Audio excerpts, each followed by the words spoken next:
بسم اللہ الرحمن الرحیم نحمده ونصلی علی رسوله الکریم اما بعد لقد كان لكم في رسول الله اسوة حسنة لمن كان يرجو الله واليوم الآخر وذكر الله كثيرا صدق اللہ العظیم۔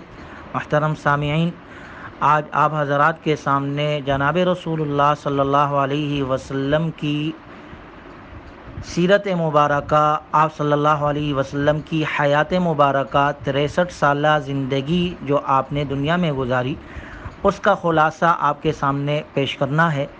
چونکہ آپ صلی اللہ علیہ وسلم خاتم النبیین ہے اور ہم امتی ہیں آپ صلی اللہ علیہ وسلم کے، تو امتی ہونے کے حیثیت سے ہم میں سے ہر انسان پر یہ لازم ہے کہ ہمیں ہمارے نبی صلی اللہ علیہ وسلم کے زندگی کے بارے میں کچھ احوال کا تو علم ہو۔ مثال کے طور پہ کوئی شخص ہم سے پوچھے کہ بھئی اپنے نبی کی زندگی کے بارے میں مجھے کچھ بتلاؤ، تو ہم کچھ خاکہ تو پیش کر سکتے ہو۔ تو جناب رسول اللہ صلی اللہ علیہ وسلم کی 63 سالہ زندگی جو ہے یہ 3 حصوں پر مشتمل ہے۔ ایک وہ حصہ ہے جو نبوت سے قبل ہے، یہ 40 سال کی زندگی ہے۔ پھر نبوت کے بعد 13 سال آپ صلی اللہ علیہ وسلم نے مکۃ المکرمہ میں گزارے، اور 10 سال آپ صلی اللہ علیہ وسلم نے مدینۃ المنورہ میں گزارے۔ تو پہلے حصے میں تو یہ 3 حصوں پر مشتمل ہے آپ کی زندگی۔ پھر اس زندگی میں کتنے سال آپ نے کہاں پر گزارے، تو یہ بھی ہمارے ذہن میں ہونے چاہیے کہ جو آپ صلی اللہ علیہ وسلم کی ولادت مکۃ المکرمہ کی ہے، ولادت کے بعد آپ صلی اللہ علیہ وسلم نے اپنے ابتدائی زندگی کے ابتدائی 4 سال طائف میں بنو سعد میں گزارے آپ کی رضائی والدہ حلیمہ سعدیہ کے ساتھ۔ اس کے بعد آپ صلی اللہ علیہ وسلم مکۃ المکرمہ تشریف لائے اپنے والدہ حضرت آمنہ کے پاس۔ 6 سال کی عمر میں آپ کی والدہ حضرت آمنہ کا مقام ابوہ میں انتقال ہو گیا، تو آپ اپنی دادا عبد المطلب کی کفالت میں آ گئے۔ 8 سال کی عمر میں آپ کے دادا کا بھی انتقال ہو گیا، تو اب آپ اپنے چاچا ابو طالب کے کفالت میں چلے گئے۔ یہاں پر ایک بات عرض کرنی ہے کہ یہ سارے دیکھیں، ہم جانتے ہیں حضور صلی اللہ علیہ وسلم جب پیدا ہوئے آپ کے والد ماجد دنیا میں نہیں تھے۔ 6 سال کی عمر میں والدہ کا انتقال ہو گیا، 8 سال کی عمر میں دادا کا انتقال ہو گیا۔ یہ سارے سائے اللہ نے اٹھا لیے جو بظاہراً دنیا میں جینے کے سہارے ہوتے ہیں، اور اس کا مقصد یہ تھا کہ چونکہ اللہ نے آپ کو آگے جا کر نبوت کا تاج پہنانا تھا، اور آپ نے لوگوں کو یہ سبق دینا تھا، یہ تلقین کرنی تھی کہ بغیر سہارے کی زندگی گزارنا ٹھیک ہو، سہارا تو صرف ایک اللہ کا ہوتا ہے۔ تو اللہ نے آپ کی زندگی میں بچپن ہی سے سارے سہارے اٹھا لیے تاکہ جا کے نبوت کے بعد آپ اس کی دعوت دے تو کوئی آپ پر اعتراض نہ کر سکے کہ خود تو سہاروں پر زندگی گزارتے آئے اور ہمیں کہتے ہیں بغیر سہارے کی زندگی گزار۔ تو اسی اللہ نے سارے سہارے آپ سے اٹھا لی کہ سہارا صرف ایک اللہ کا۔ پھر اس کے بعد 10 سال کی آپ کے دادا کے انتقال کے بعد آپ اپنے ابو طالب اپنے چاچا کے کفالت میں چلے گئے، اور اس کے اندر بھی آپ صلی اللہ علیہ وسلم نے 10 سال کی عمر میں بکریاں چرائی ہے، اور اپنا ذریعہ معاش گویا اس کے ذریعے سے کرتے تھے کہ تاکہ میں اپنے چاچا پہ کہیں بوجھ نہ بن جاؤں۔ پھر اس کے بعد آپ صلی اللہ علیہ وسلم 25 سال کی عمر میں آپ کا نکاح حضرت ختیجہ آپ کے نکاح میں آئی، اور حضرت ختیجہ سے ہی آپ کی ساری اولاد، آپ کا بیٹا قاسم، دوسرا بیٹا عبداللہ، اسی طرح آپ کی 4 بیٹیاں رقیہ، ام کلثوم، فاطمہ الزہرا، زینب رضی اللہ تعالی عنہن، یہ چاروں بیٹیاں، یعنی آپ کی ساری اولاد حضرت ختیجہ سے ہے، سوائے ایک ابراہیم جو آپ کے بیٹے تھے وہ ماریہ قبطیہ سے تھے۔ تو یہ آپ کا نکاح 25 سال میں ہوا۔ پھر 40 سال کی عمر میں اللہ تبارک و تعالیٰ نے آپ کو نبوت کا تاج پہنایا، اقرأ بسم ربک الذی خلق کی وحی نازل ہوئی۔ تو یہ تو وہ زندگی ہے جو نبوت سے پہلے کی تھی۔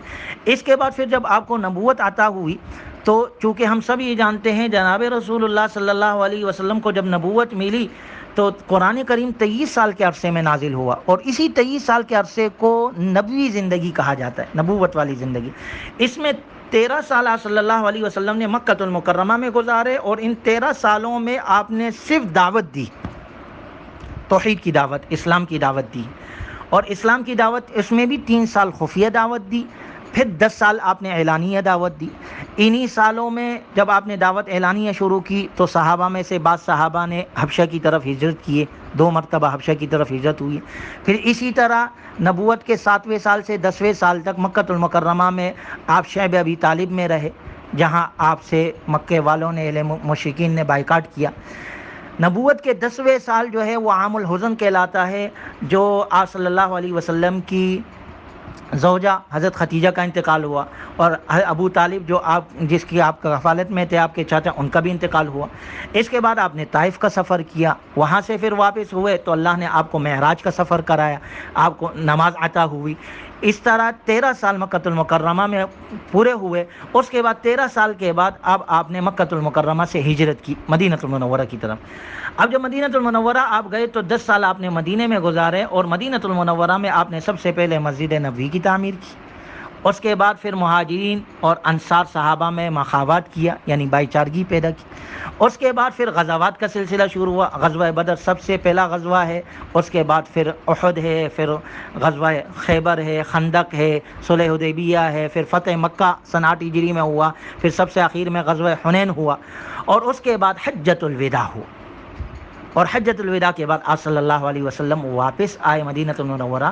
تو اس طرح یہ آپ صلی اللہ علیہ وسلم کی 63 سالہ زندگی کے بعض واقعات، حق تو کوئی بھی ادا نہیں کر سکتا، بیان کرنے کا مقصد ایک خاکہ ہمارے ذہن میں ہو، ہمارے بچوں، ہمارے بڑوں، سب کو یہ پتہ ہو کہ باقی انشاءاللہ موقع بموقع تفصیل ہوتی ہو، انشاءاللہ روزانہ ہوگی، ترتیب ہماری اس کی ہوگی، روزانہ ہم انشاءاللہ ایک واقعہ یا 2 واقعات بیان کریں گے، اور اس سے ہمیں کیا سبق ملتا ہے یہ اس سے ہم اخذ کریں گے۔ اللہ تعالی ہمیں نبی کی سیرت اپنانے کی، پہلانے کی، اور نبی کے سنتوں کے مطابق اپنی بقیہ زندگی گزارنے کی توفیق عطا فرمائے۔ اور یہ جو بتایا گیا ہے یہ صرف اس لیے کہ اس کو آپ نے گھر میں بھی ذکر کرنا ہے، بچوں کو بھی بتلانا ہے، اور آگے بھی جتنا ہو سکے تاکہ سیرت میں ہمارا حصہ ڈلے، اور نبی صلی اللہ علیہ وسلم کی اس دعا کا ہم مستحق ہم بن جائے کہ آپ نے فرمایا اللہ اسے تر و تازہ رکھے، خوشی خرم رکھے، جو میری بات سنے اور اس کو آگے پھیلائے۔ تو ہم نبی کی اس دعا کے مستحق بن جائیں گے۔ اللہ ہم سب کو عمل والا بنائے۔ والسلام علیکم ورحمۃ اللہ وبرکاتہ، وآخر دعوانا ان الحمد للہ رب العالمین۔ الحمد للہ۔